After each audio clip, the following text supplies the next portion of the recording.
Potengi de volta com você. Eu queria lembrar que você, durante o dia de hoje, vai assistir a entrevistas com os representantes de outros partidos. Nós convidamos, inclusive, estamos à espera da confirmação, a prefeita Vilma Maria de Faria, para que ela viesse aqui dar a sua palavra, dar a sua opinião e comentar com a gente, conversar com a gente um pouquinho. Nós estamos à espera da confirmação, mas você daqui a pouquinho vai assistir a entrevista com o Antônio Melo, representante responsável pela campanha de Ana Catarina. E assim como dos outros candidatos também. Não é só de um candidato, você aqui vai ver de todos eles. E a gente trouxe agora o Walter Medeiros.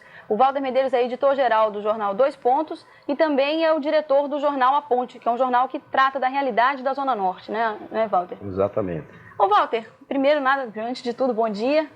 Nesse dia 3 de outubro, dia das eleições, um dia decisivo para o povo natalense, para o povo norte rio-grandense. E eu queria perguntar aquela pergunta trivial, uma pergunta de sempre, né? Em quem você vota nessa eleição? Bom, o meu voto é de Henrique Alves. É de Henrique. Isso.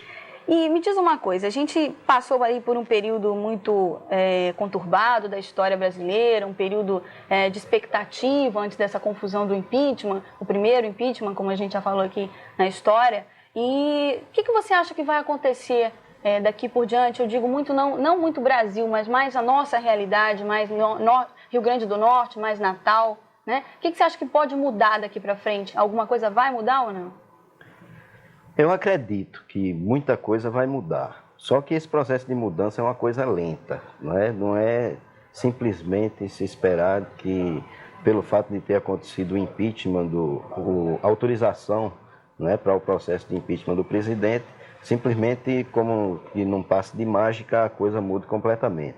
Mas eu acredito que no Brasil foi instalado, a partir desse processo da CPI do PC Farias, uma discussão e uma retomada da questão da honestidade, da moralidade no serviço público, né?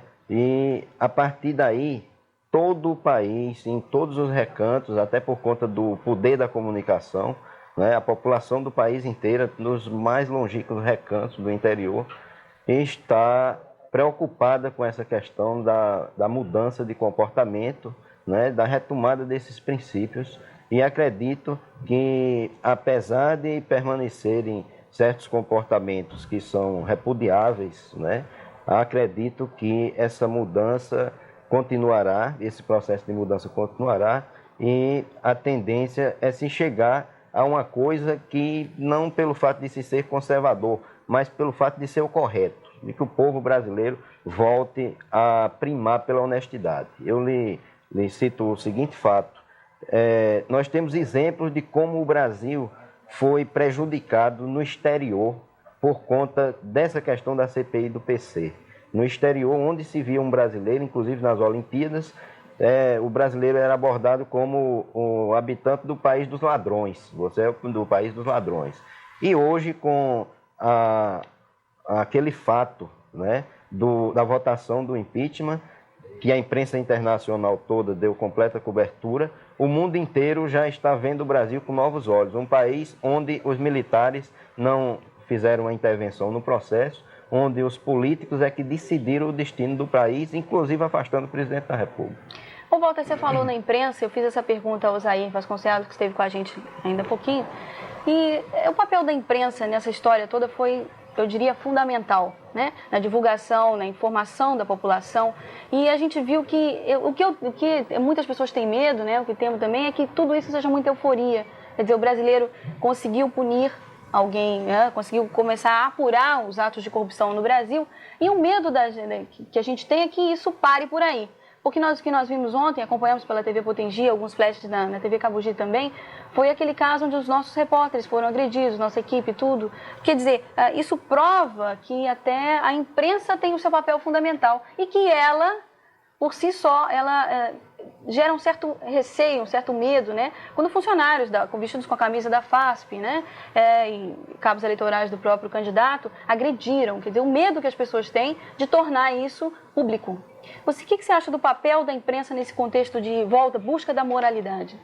Eu acho que a roda da história não anda para trás, ela só anda para frente, realmente. Você não pode viver hoje para depois viver o amanhã, o ontem, aliás. Então, a imprensa foi conquistando e teve um papel, talvez o papel mais importante, durante os 20 anos da ditadura militar, né? no final da década de 70, com a abertura política, ela continuou com aquele papel que veio desempenhando e desempenhou um papel, inclusive enfrentando forças mais poderosas do que as que estão hoje aí, né?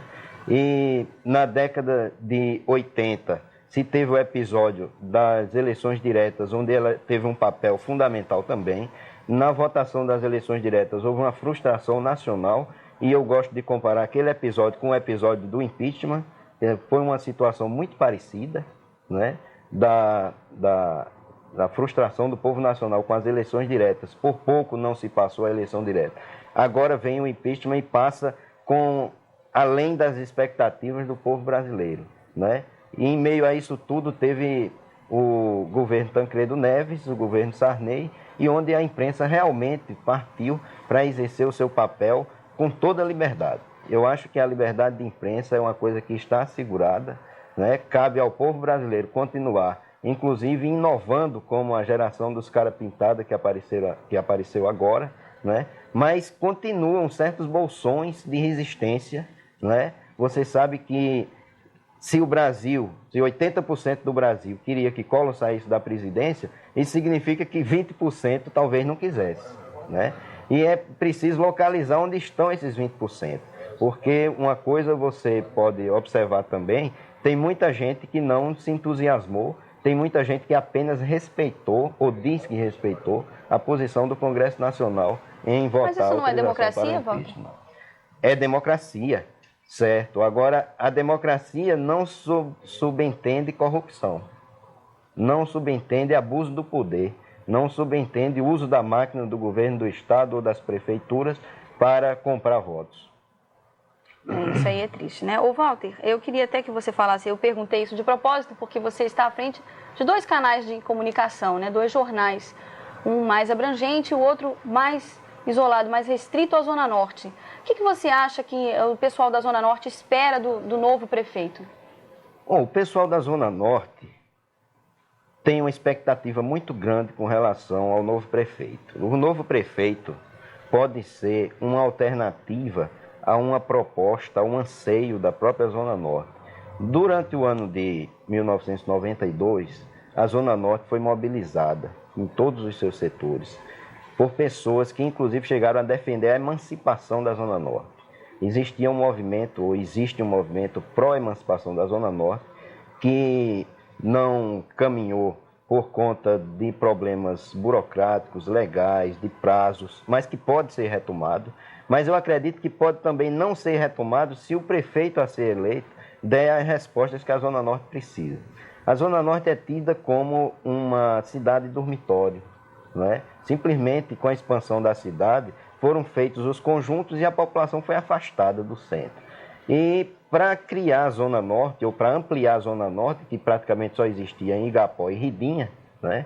Para criar toda aquela estrutura que emendou tudo, simplesmente não foi criada a infraestrutura que a região precisava para uma população superior a 150 mil habitantes, que significa 1/4 da população do Natal, né?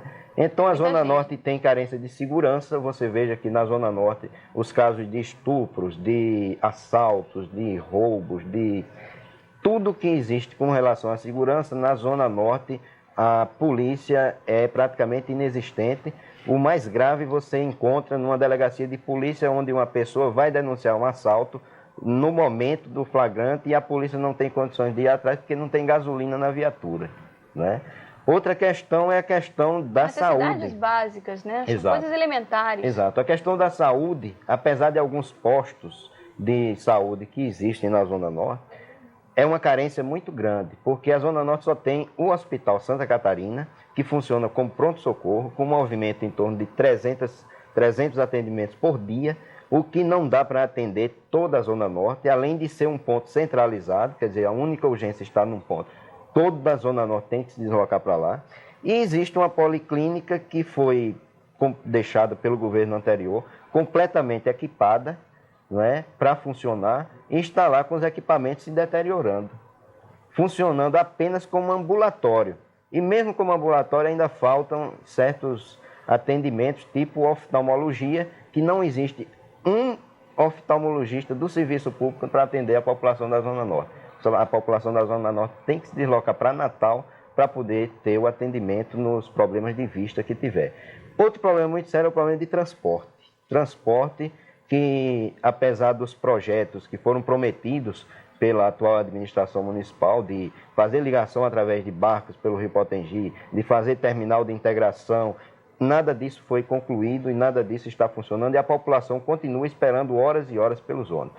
Tudo isso, a questão da emancipação e todas essas necessidades da Zona Norte, levou a população a uma mobilização em função de candidatos que surgiram de lideranças da própria região. A Zona Norte hoje tem mais de 30 candidatos de todos os partidos e a Zona Norte, independente de questão de partido, acha que é uma questão de honra eleger um vereador saído da Zona Norte, seja de que partido for, porque acha que ele vai defender os interesses daquela área e é, como eu já lhe disse, 1/4 da população de Natal. Ô Walter, sem falar de partidos, nem especificamente de um ou dois candidatos, de todos eles, os candidatos a prefeitos mostram até uma preocupação com a Zona Norte. Como é que você vê isso? Bom, eu acho que foi realmente a corrida dos candidatos para a Zona Norte, alguns com mais intensidade e até com boas intenções, outros simplesmente para angariar os votos e tentar, né, crescer eleitoralmente, mas eu vejo isso como uma coisa muito boa, porque se essa corrida à Zona Norte, realmente a mobilização na Zona Norte foi muito grande da parte de todos os candidatos, se essa mobilização significar que o prefeito que foi eleito atender a pelo menos uma reivindicação da Zona Norte, já terá sido dado um grande passo para a mudança naquela região, que é a questão da regionalização do orçamento do município. A proposta do pessoal da Zona Norte é que o prefeito que assumir se comprometa em devolver para a Zona Norte simplesmente o que a Zona Norte recolhe para o município em termos de imposto. Apenas o justo. Exatamente. Ô, Walter, eu queria agradecer a sua presença aqui no Eleições Potengi 92.